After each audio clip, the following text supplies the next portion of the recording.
Welcome to Cape Cowl Cafe. I'm Nemo, and today we're going to be talking about the gaming industry and why it hates single-player games so much. I love single-player games, and over the years my favorite experiences have been with single-player games.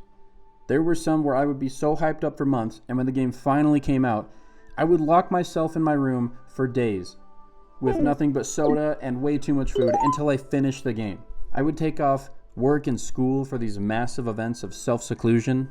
I remember I did this most recently for the release of God of War Ragnarok. That game was so good. Now, obviously, single-player games aren't always perfect, but they are almost always filled to the brim with passion.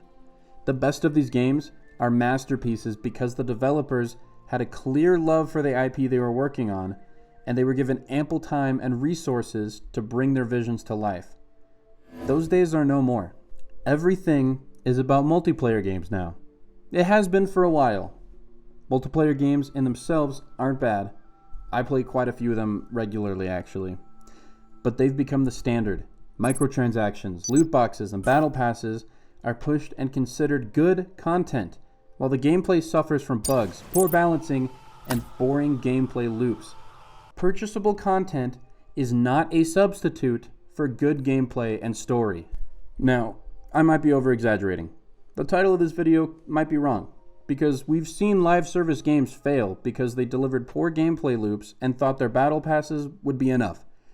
Marvel's Avengers, Suicide Squad Kill the Justice League, Concord, and Anthem were all failures, with Avengers being delisted from digital stores. You can't buy that game anymore. It's gone. Sometimes it feels like consumers are finally waking up and standing up for themselves. But then we see something like this, where the Switch 2 pre-orders have sold out. The Switch 2 is garbage. They are anti-consumer. Consumers are so stupid sometimes. We see the prices rising. We can do something about it. We can just not buy all this stuff. We have the ability to send a message. But no.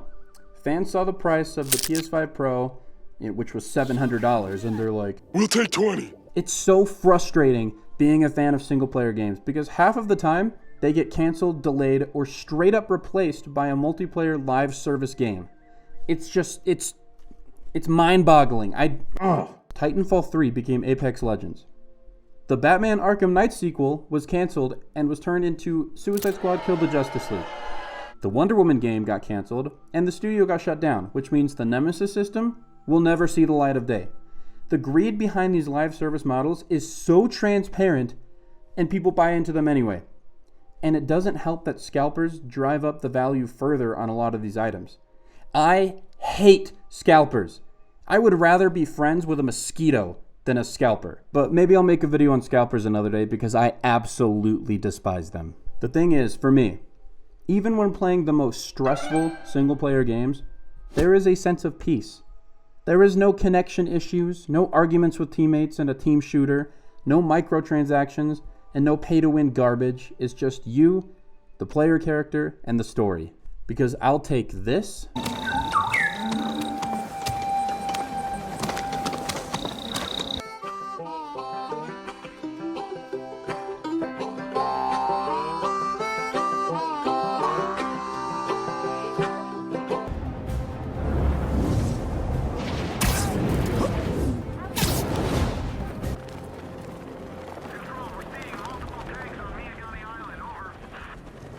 over this any day.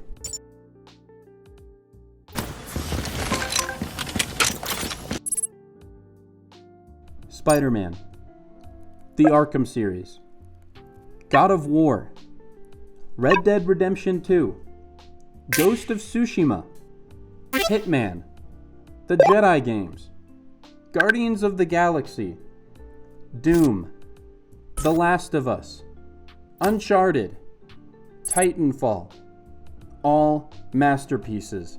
They just don't make single-player games like they used to. They're all rushed development-wise. They're released in the most buggy states you've ever seen, and you have to wait 6 months for them to fix it all. Then you can enjoy the game. Cyberpunk 2077 and Spider-Man 2 are really clear examples of this. Spider-Man 2 didn't have a New Game Plus for months and had countless bugs. The third act was essentially cut in half. And yeah, Insomniac Meat Riders, I know they were hacked. And because of that, we'll never get to play Insomniac's Wolverine. So, thank you, hackers.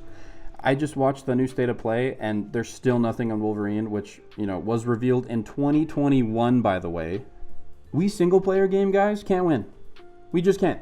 So until the majority of consumers grow some self-respect and send a clear message to these studios, nothing's going to change, and we'll continue to get overpriced consoles and half-baked glitchy games with boring game loops. And obviously, this is hyperbole.